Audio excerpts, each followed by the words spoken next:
Okay. Chapter 1, Section 3, Physical Foundations.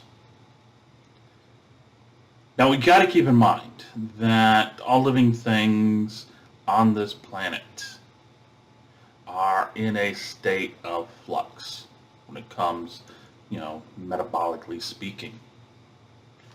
Big macromolecules get broken down into smaller molecules, down to the atoms. Those atoms get built back to molecules, become macromolecules, supramolecules, and so on and so forth. That is metabolism. Okay? They refer to this as a dynamic, steady state. Stuff comes in, different things go out. And it's the maintaining of this constant flux. That is your metabolism. You remember this from Intro Cell and Molecular Biology, okay? The system is the living organism, okay? The system can be isolated, closed, open. The isolated we're not going to worry about because that's too theoretical. The closed system, only things within it are all that's there. All the energy sources, everything that's going to be needed are there within it. And we can't have that. Okay? No living thing can be that way because oxygen, energy molecules has to get in somehow. And then waste or products of some sort have to leave.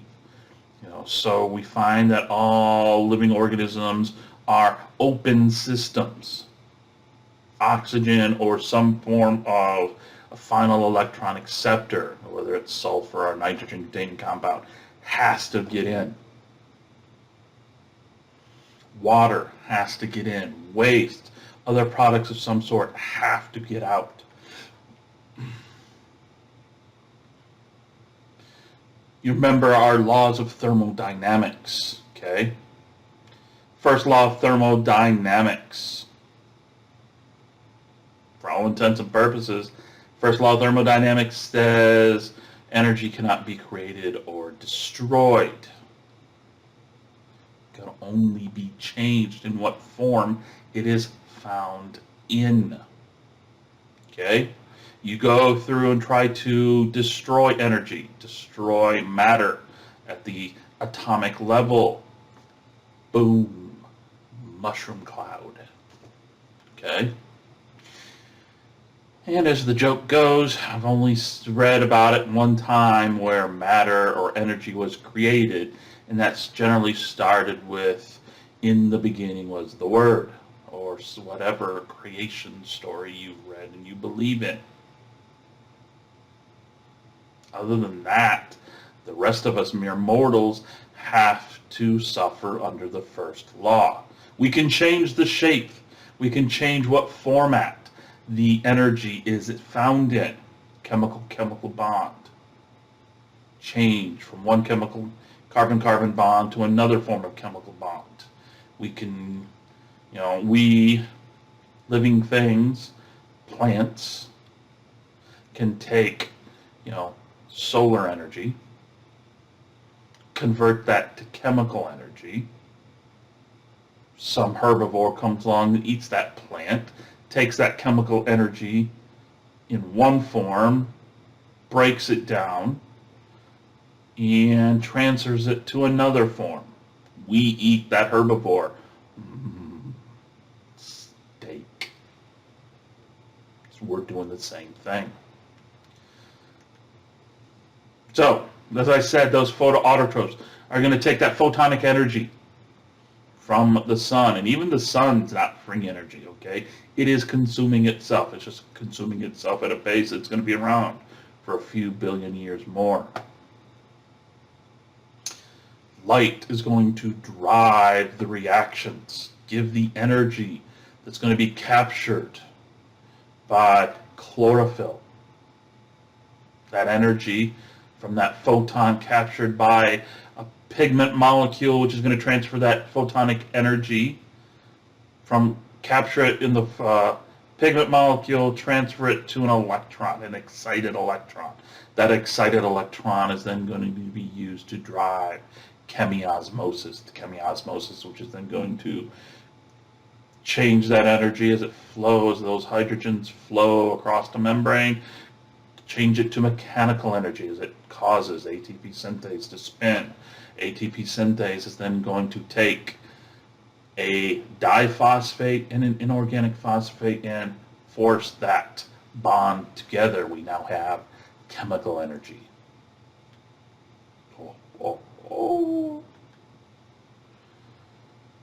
When you look at it, when it comes right down to it, it's all about the redox reactions. Who's been reduced? Who has been oxidized? And even to this day, I've got to stop and think. Got to be careful. Oxidized, reduced. Ooh. Because you go up to anybody else, not in biology, not in chemistry, and say, hey, something's been reduced. They're going to say it's lost something. Something has been taken away. And that's immediately where our mind wants to go. But no, in redox reactions, to be reduced means it's gained electrons. To be oxidized means it has lost an electron. But all of this that I've prattled on about for the past few minutes, the past few slides, is all following the first law of thermodynamics. Nothing's been created. Energy has been transferred. Excited electrons have been moved around.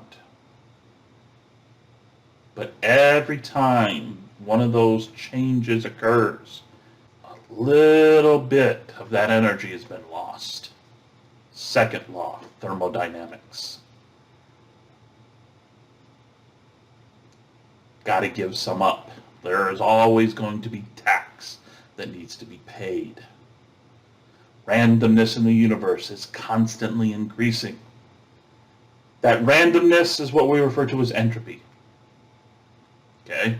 A little bit of that change, most of it's going to go to the new formation of the carbon-carbon bond in a different chemical, different compound format. But some of that energy is going to be given up. And that's a good thing. How else do you think you maintain the 98.6 degrees Fahrenheit, 37 degrees Celsius? Turns out everything has an internal temperature. You, your dog, your cat, your goldfish, the tree outside, all have an internal temperature. That internal heat, second law of thermodynamics, that little bit you're losing for every time there's a chemical reaction, a change in energy from one form to another, it's going to be lost as heat. I know you're sitting there thinking, but it says it's, entropy, it's giving up to the universe. Yeah, you are heating up the universe just by sitting there, just by having a metabolism. It's just that the universe is so big compared to you that it just really doesn't matter. But in your little bubble of universe that you can inhabit right now in your body, 98.6 degrees Fahrenheit, 37 degrees Celsius. Oh, you're in chemistry, not in biology, when the math, oh my God, the math comes into play. You guys do like your math. The free energy, G. How much free energy is in a closed system? How much energy is there in the chemical bonds and whatnot? Free energy, how much energy is there? It's going to be based on the heat. Because remember, you're losing a little, heating stuff up, 37 degrees Celsius, 98.6 degrees Fahrenheit. So you got to measure how much is there, how much is being lost. H minus S. Now the thing is, S is a bit arbitrary.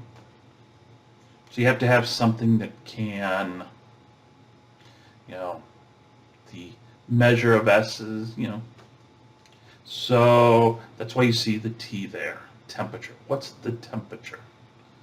Not only the not talking about the temperature of the system, but the temperature of everything, measured in Kelvin. So you want to see how much changes before, after, during certain chemical reactions. Well, keep in mind, every time you see that triangle, that delta means change, whether you're talking in biochemistry, cell biology, microbiology, whatever. Delta G, the change in the free energy. Delta G is equal to change in H minus the change in S times temperature, Kelvin. Now, how much free energy you're going to find? This is a wide spectrum. High positive number down to very, very low, low negative numbers. This spectrum, anything positive means, not going to be happening on its own. The more negative you get, -1, -4, -7, that reaction with a delta G that's, -5, greater potential of that happening spontaneously, whatever that reaction you just calculated, compared to something that has a positive 5 delta G. And that's a good thing, because many of the reactions that are occurring in your cells right now fall on one of two camps: endergonic, exergonic. Endergonic, well, those are the positive delta G reactions. Not going to happen on their own. There's going to have to be some outside thing helping them along. Exergonic, well, these are the negative delta Gs. Things are going to be happening on their own. Things are going to happen, and it can be spontaneously. Gives off a lot of energy. Requires energy to occur. Couple them together. We refer to this as energy coupling. Exergonic reaction is going to occur. That's going to then, that energy, either directly or indirectly through some other chain of events, will then drive the required endergonic reaction. ATP, as you see here.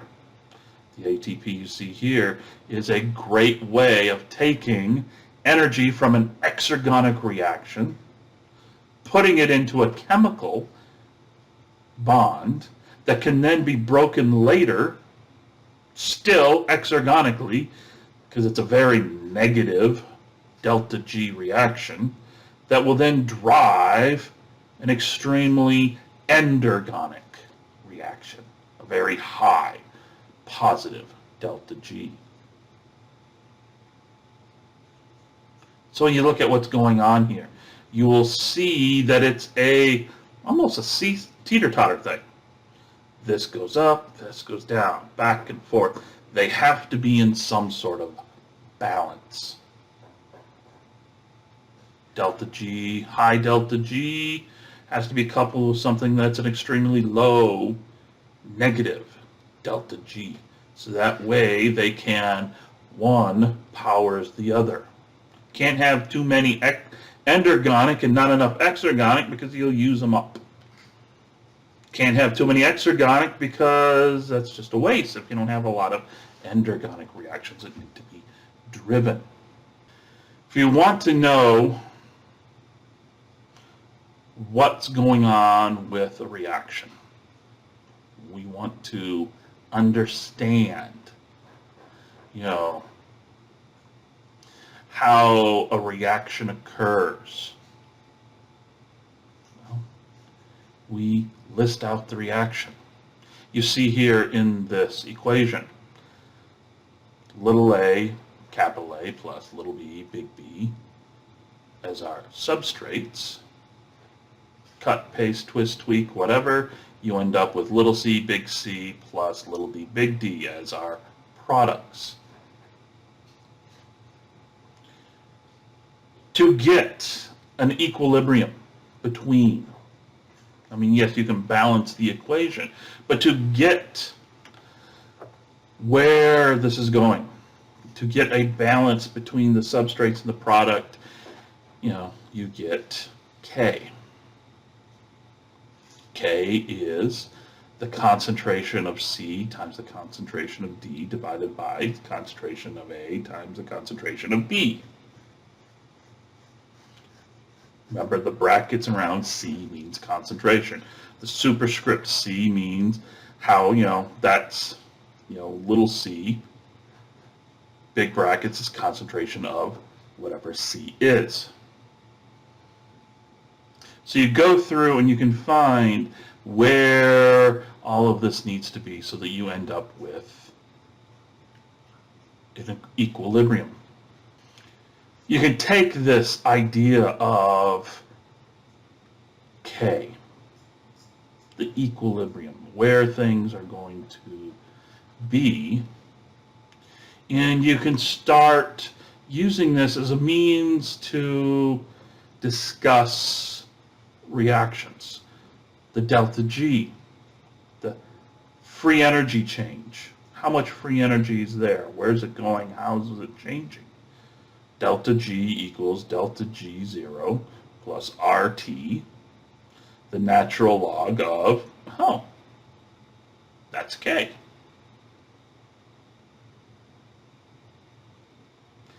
But you're starting off with A, I, B, I, the initial.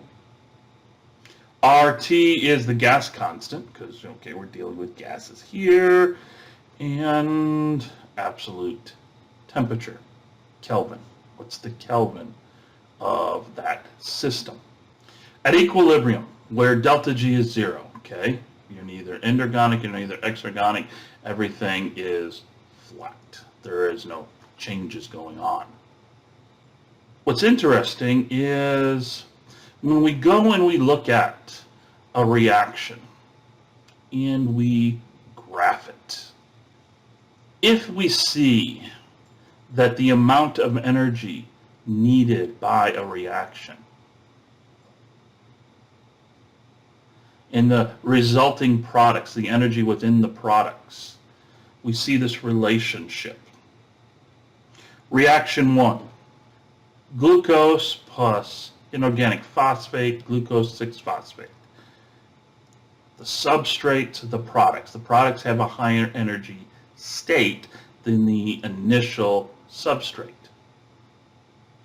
Delta G there is positive. That means that the products have a higher energy state, which means energy had to be poured into the system, thus endergonic. Reaction 2.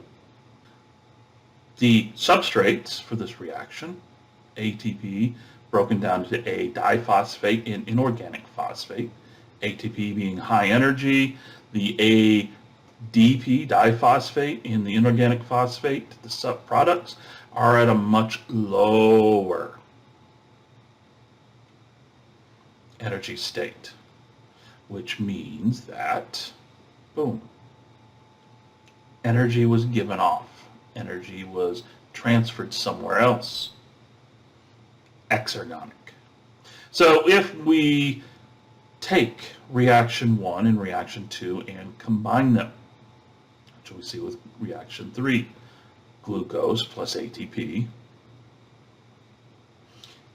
results in glucose 6-phosphate and a diphosphate. The energy within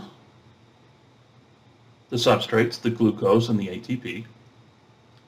Glucose, very low energy. ATP, very high energy, initial. You end up with glucose 6-phosphate, which has a lot of energy in it, but not a lot compared to the original ATP. So there's still going to be some not there. Still negative. It's all driven by an exergonic reaction, the breakdown of ATP, but not all of it is there to be used to drive glucose to glucose 6-phosphate. So there's still going to be some loss. Thank you, second law of thermodynamics. Notice, in all of those reactions, there was this initial hump before things went down, especially in the exergonic reactions. Reactants, hump, down to products. Well, what that means is that this is what they refer to as the activation barrier. There has to be a certain amount of energy put into the system before things can be changed. Bonds have to be twisted, stressed, before they can be broken and rearranged. That twisting and that stress is this transition state of being, going from this form to broken, rearranged to something else. That little hump, that's the activation energy. That's how much energy has to be put into the system to go from substrate to product, to get that bonds twisted, bent, so that they can later be broken and rearranged. That's where delta G comes into play. A triphosphate being broken into a diphosphate and an organic phosphate, exergonic.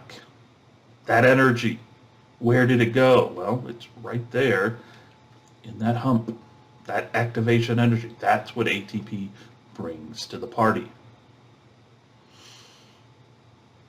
Now, what we're going to see, and we'll talk about minimally, you'll talk about it a lot if you take cell biology, or if you've already taken it, pathways. Enzymes are great, but the thing is, enzymes only do one thing. Cut, paste, twist, tweak. That's it. They do one and only one of those. So if you want to go from one substrate to a final product, you're going to need a series of enzymes. Boom, boom, boom, boom, boom. Each doing one thing. A cut, a paste, a twist, a tweak, and that's it. Series of enzymes to take a big supramolecule, break it down into macromolecules, break that down into molecules, break it down into atoms. That is catabolic, breaking down of things. Taking those molecules, building them up to make, those atoms to make molecules, molecules to make macromolecules, macromolecules to make big supramolecules. That's anabolic. One gives off energy, the other requires energy. You ate a cheeseburger. Your body, your tissues will break down the proteins to polypeptides, the polypeptides to amino acids. The amino acids will get either turned around and used or further broken down into smaller molecules. Catabolism. Through that process, electrons will be stripped off. The energy, the carbon-carbon bond energy, will be bled off in different ways. You remember this, hopefully, from cell and molecular cell biology, which will then ultimately yield a triphosphate, which will then power the endergonic reactions of taking those, the amino groups, the carboxyl groups, and all those things, putting them back together to form an amino acid. The amino acids join through peptide bonds, that dehydration reactions, to form polypeptides. The polypeptides come together to form full proteins. Proteins come together to form protein complexes.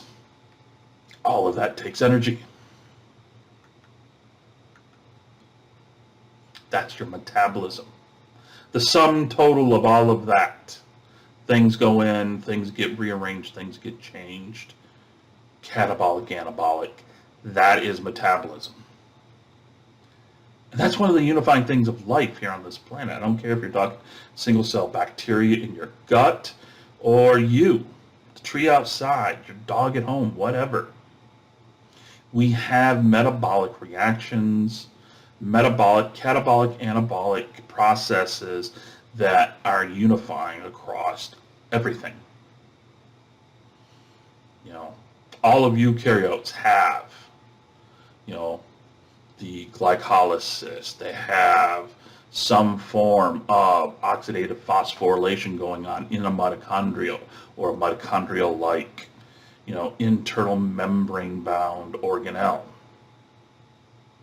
All of us can have quite similar enzymes. Cytochrome C, you, your dog, that tree outside, your goldfish.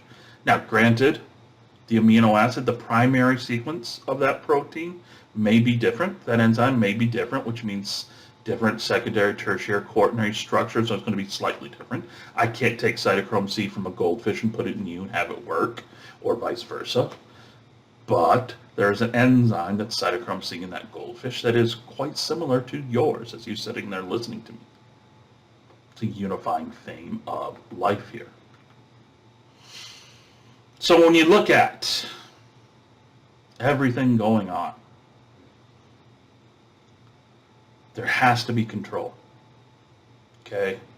Having all of these metabolic functions, these catabolic, anabolic things happening willy-nilly is counterproductive. So there's going to have to be some form of control. One of the big ones we see is what is referred to as feedback inhibition. You've heard this before. You see this pathway here. Start with threonine, end with isoleucine. Threonine, A.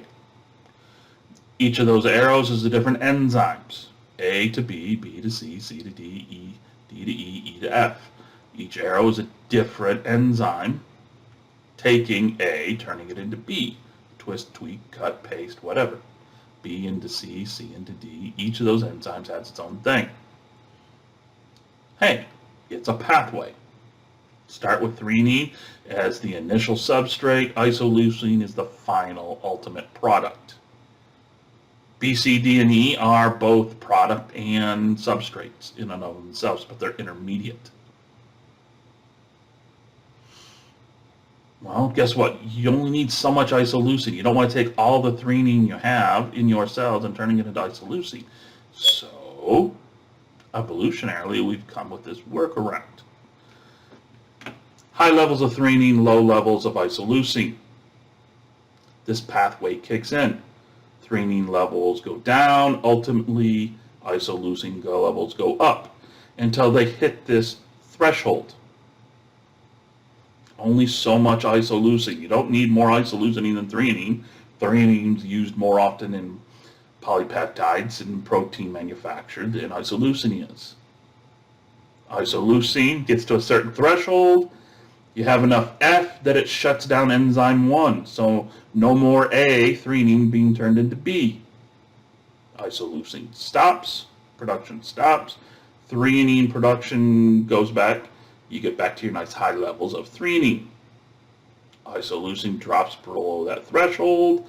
This pathway kicks back in. Threonine levels go down. Isoleucine goes up. Hits that threshold. Threonine goes back. And you just keep this going. Feedback inhibition. You only need so much isoleucine, but you don't want to get rid of all of this pathway because it took a lot of energy, took a lot of time to put this together. And it'll take time to remanufacture all these enzymes and get them, you know, get the whole transcription, translation, post-translational modification, trafficking to wherever it needs to be in the cell. All of that takes time. Whereas if you just kept it there and you controlled enzyme 1 Think of it as a dimmer switch. Remember the dimmer switch is, you know, high, low, how much, light comes on in the room. Same thing here with enzyme 1. You get enough isoleucine there, then the activation, the amount of activity of enzyme 1 needs to go down. Isoleucine goes away, and amount of activity goes up. And it just keeps going back and forth.